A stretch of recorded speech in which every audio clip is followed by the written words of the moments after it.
Alhamdulillah wassalatu wassalamu ala Rasulillah wa ba'd.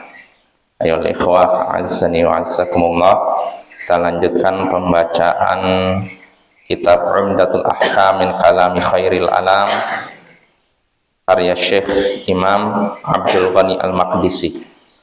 Berkata Imam Abdul Ghani Al-Maqdisi rahimahullah, wa an Anas bin Malik radhiyallahu anhu an Zaid bin Thabit radhiyallahu anhu qala tasahharna ma'a Rasulillah sallallahu alaihi wasallam thumma qama ila shalah. Qala Anas qultu li Zaid kam kana bainal adhan was sahur? Qala qadru khamsina ayah.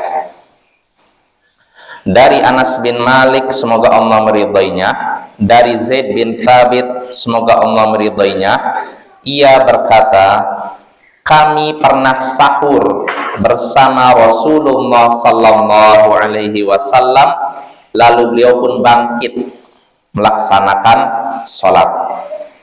Anas bertanya, aku tanyakan kepada Zaid, berapa jarak antara azan dengan sahur? Zaid pun menjawab, seukuran 50 ayat. Jadi ini hadisnya ayol ikhwah dari Zaid bin Thabit. Dia pernah mengabarkan, bahwasanya dia pernah santap sahur bersama Nabi Sallallahu Alaihi Wasallam. Lalu setelah sahur beliau langsung melaksanakan sholat.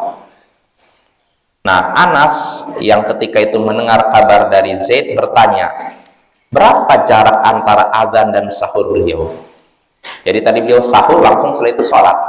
Jadi berapa jarak rentang waktu antara sahur dan azan? Maka Zaid menjawab 50 ayat. Seukuran seorang baca 50 ayat Al-Quran. Jadi antara azan dan sahur jaraknya cuma 50 ayat Al-Quran, seukuran bacaan 50 ayat Al-Quran. Dan maksud azan di sini, kata Imam Ibnu Daqiqil Aid, maksudnya azan kedua, itu iqamat. Artinya apa? Jarak antara sahur beliau dengan iqamat itu seukuran kita baca 50 ayat.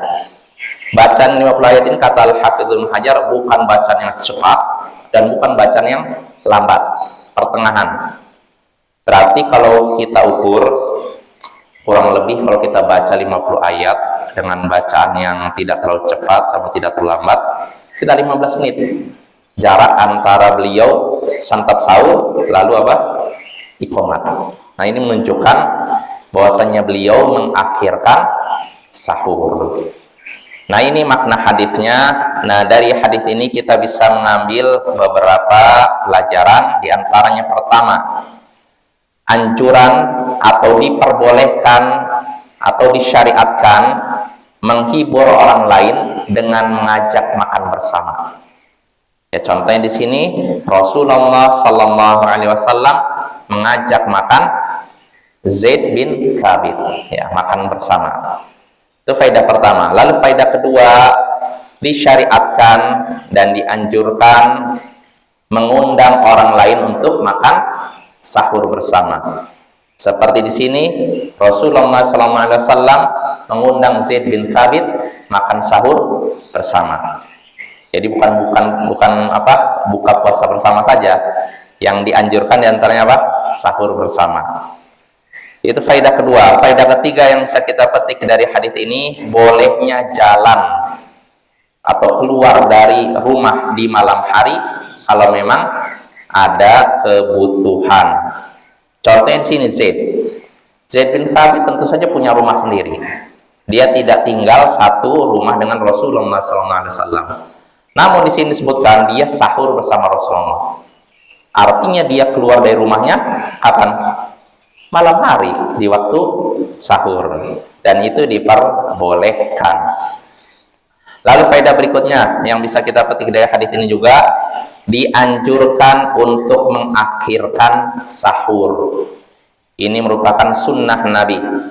Jadi beliau itu mengakhirkan sahur. Di sini disebutkan jarak antara sahur dan iqamat 50. Ukuran kita baca 50 ayat Al-Quran.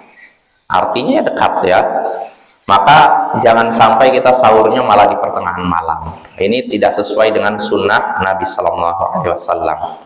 Lalu faedah berikutnya yang bisa kita petik dari hadis ini juga, dianjurkan menyegerakan pelaksanaan sholat subuh. Sebab di sini dalam hadis sebutkan Rasulullah sahur lalu beliau bangkit melaksanakan sholat subuh. Jadi yang sunnah sholat subuh disegerakan kalau memang sudah masuk waktu ya. Tapi kalau belum masuk waktu jangan, tidak sah. Lalu faedah terakhir yang bisa kita petik dari hadis ini, disyariatkan menggunakan waktu sahur untuk ibadah. Untuk ibadah. Di antaranya apa? Baca Quran. Karena ketika Zaid bin Thabit ditanya berapa jarak antara sahur dan iqamat, beliau menyebutkan seukuran membaca 50 ayat.